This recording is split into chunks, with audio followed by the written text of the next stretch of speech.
हमारे साथ इस वक्त मौजूद हैं केंद्रीय मंत्री अश्विनी वैष्णव। अश्विनी जी, एक चीज बहुत देखने में आई है, गुजरात में 156 सीटें, हर जगह बीजेपी अच्छा परफॉर्म कर रही है, हारी भी तब भी परफॉर्मेंस जो है एंटी इनकमेंसी को आपने दबा दिया। ये क्या माना जाए कि गुड गवर्नेंस का जो मॉडल प्रधानमंत्री ने 8 साल पहले शुरू किया था, 8 साल बेमिसाल जिसको लोग कह रहे हैं, उस गुड गवर्नेंस का फल जनता तक पहुंचने लगा है, जिसका फल अब हमें मिल रहा है?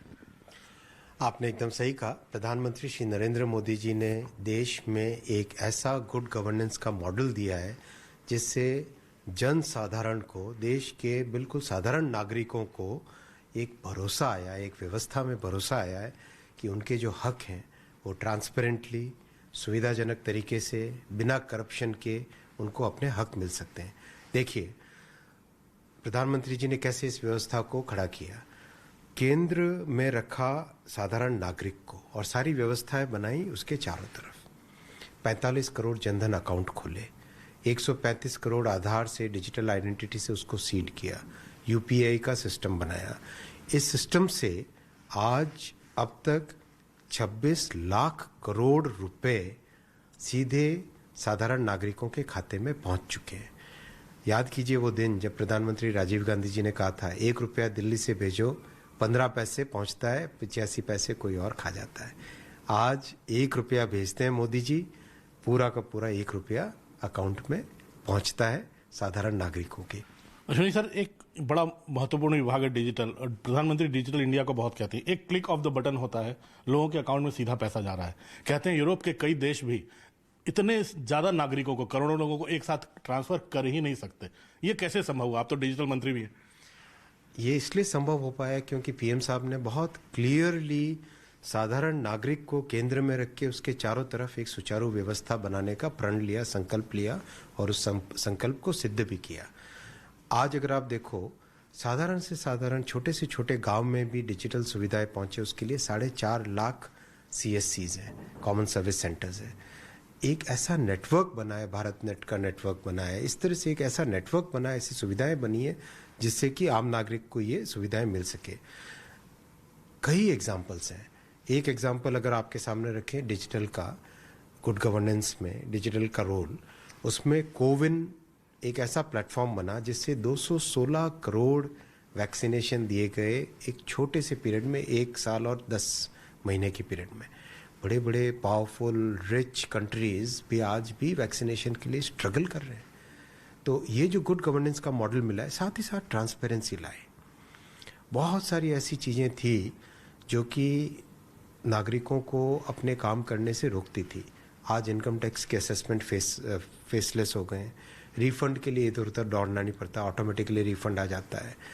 आज एक साधारण नागरिक अपने घर के सपना है, घर बनाने का सपना है, तो करप्शन के अगेंस्ट ट्रांसपेरेंसी लाना, एक ऐसा मेथड लाना जिससे कि नागरिकों को उनका हक मिले, ये गुड गवर्नेंस का एक ऐसा मॉडल है।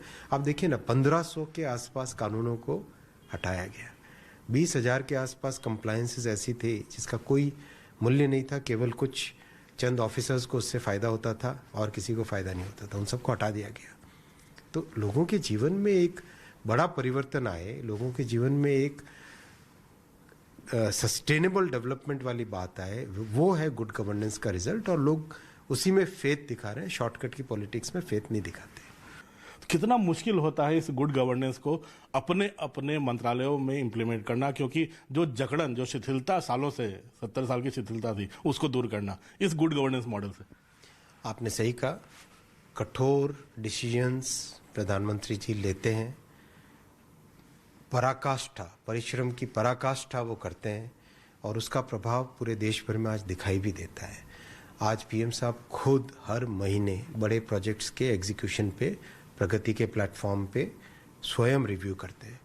ये गुड गवर्नेंस का बहुत बड़ा उदाहरण है, क्योंकि लोगों को काम चाहिए, लोगों को चाहिए कि जो डिलीवरी, जो प्रोजेक्ट्स उनके हित में है, वो प्रोजेक्ट्स हो समय पे। तो ये जो एक व्यवस्था में, सोच में, काम करने के तरीके में जो बदलाव प्रधानमंत्री जी लेके आए, वो एक बहुत बड़ी मिसाल है, जिस मिसाल पे आज जन जन का, जन साधारण का, हर एक नागरिक का प्रधानमंत्री जी पे एक स्पष्ट भरोसा है। वही भरोसा रिजल्ट्स, इलेक्शन रिजल्ट्स में भी दिखाई देता है। इसमें कोई भेदभाव नहीं होता, चाहे अपोजिशन रूल स्टेट्स हो, चाहे बीजेपी रूल स्टेट्स हो। बिल्कुल नहीं। आप कई एग्जाम्पल्स दीजिए, ये भी गुड गवर्नेंस का बहुत बड़ा मायना है। उड़ीसा में साइक्लोन आए, चाहे वहाँ पे सरकार बीजेपी की नहीं है, लेकिन प्रधानमंत्री जी पहले व्यक्ति होते हैं जो कि वहाँ पे रिलीफ के लिए पहुँचते हैं। बंगाल में इतनी इलेक्शन के समय में चाहे कैसी भी परिस्थितियाँ रही, लेकिन जब तूफान आया तो प्रधानमंत्री जी सबसे पहले वहाँ पहुँचे, मोदी जी वहाँ पे सबसे पहले पहुँचे रिलीफ के लिए। आप किसी भी गांव में जाके देखिए, जो जन कल्याण की, गरीब कल्याण की जितनी व्यवस्थाएं, जितनी स्कीम्स हैं, स्कीम में कोई ना तो हिंदू और ना मुस्लिम का भेदभाव है, ना कोई जाति का भेदभाव है, ना कोई इस गांव में करूं और उस गांव में नहीं करें, ऐसा कोई भेदभाव नहीं। बिना भेदभाव के प्रधानमंत्री जी ने एक बहुत ही सुचारू गुड गवर्नेंस का मॉडल दिया है और लोगों का भरोसा उस पर।